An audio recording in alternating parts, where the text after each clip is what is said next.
राजस्थान के मुख्यमंत्री सीएम भजनलाल शर्मा को जान से मारने की धमकी मिली। जिस तरह से सूचना मिल पा रही है, जयपुर सेंट्रल जेल से यह धमकी मिली है। पुलिस तत्काल पहुंची, मौके पर कार्रवाई की, 2 लोगों को गिरफ्तार कर लिया है और जेल के आला अधिकारियों को सस्पेंड कर दिया गया है। असल में पूरा मामला यह है कि गैंगस्टर एंटी टास्क फोर्स और पेपर माफिया के ऊपर हो रही लगातार मजबूत कार्रवाई के कारण पूरे राजस्थान के अंदर हड़कंप मचा हुआ है।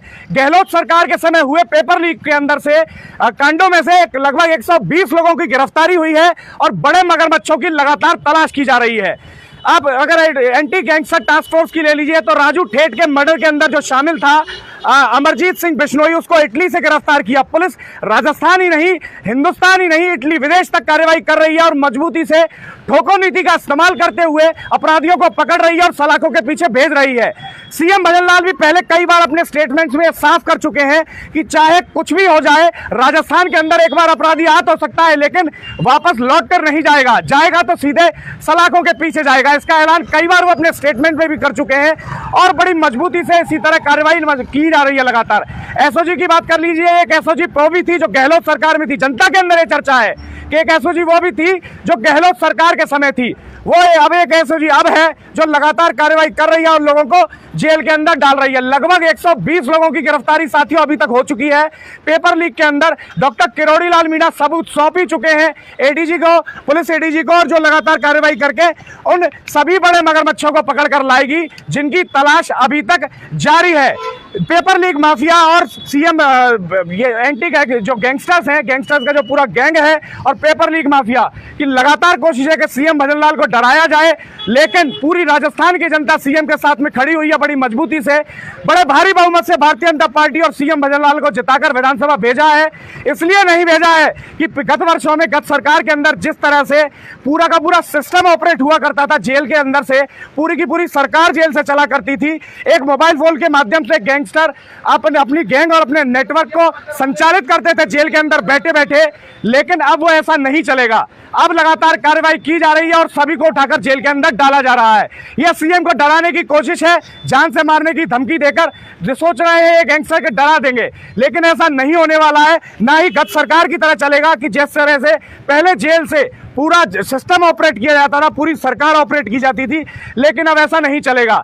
कारण इसका पूरा है, पहले भी एक बार धमकी मिल चुकी है। लगभग 6 महीने पहले भी सीएम भजनलाल को इसी तरह जान से मारने की धमकी मिली थी। इस बार जो धमकी मिली है, सूचना के अनुसार जयपुर सेंट्रल जेल से एक बलात्कार का आरोपी जयपुर सेंट्रल जेल से फोन कर पुलिस कंट्रोल रूम पर यह धमकी देता है कि सीएम भजनलाल को जान से मार दिया जाएगा। साथियों, आपकी क्या राय है इस घटना के बारे में जरूर कमेंट कीजिएगा। और जिस तरह से मजबूती से राजस्थान सरकार कार्रवाई कर रही है पेपर लीक माफिया के ऊपर और गैंगस्टर्स के ऊपर, इटली तक से खींच कर ले आ रही है। अमरजीत सिंह बिश्नोई जो राजू ठेठ के मर्डर के अंदर शामिल था, रोहित गोदारा गैंग का एक गुर्गा बताया जाता है, एक सदस्य बताया जाता है, उसको इटली से गिरफ्तार करके पुलिस राजस्थान के अंदर ले आती है। इतनी मजबूती से कार्रवाई कर रही है और पुलिस जनता के अंदर यह चर्चा भी है कि पहले एक एसओजी थी, पहले एक टीम थी और अब एक टीम है। वही पुलिस है, वही कर्मचारी है, वही लोग हैं, लेकिन कार्य प्रणाली बदल गई है, कार्यशैली बदल गई है, काम करने का तरीका बदल गया है। आपकी क्या राय है इस पूरी बातचीत के बारे में जरूर बताइएगा।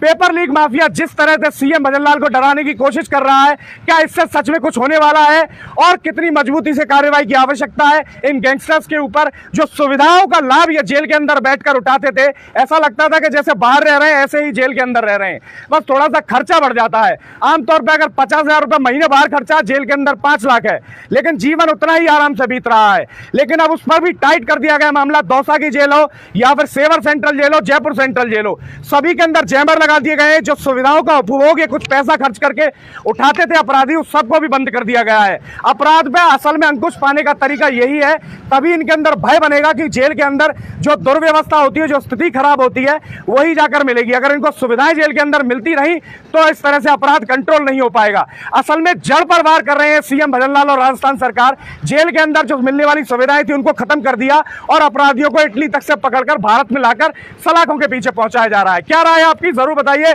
जानकारी को शेयर कीजिए। जय हिंद, जय भारत।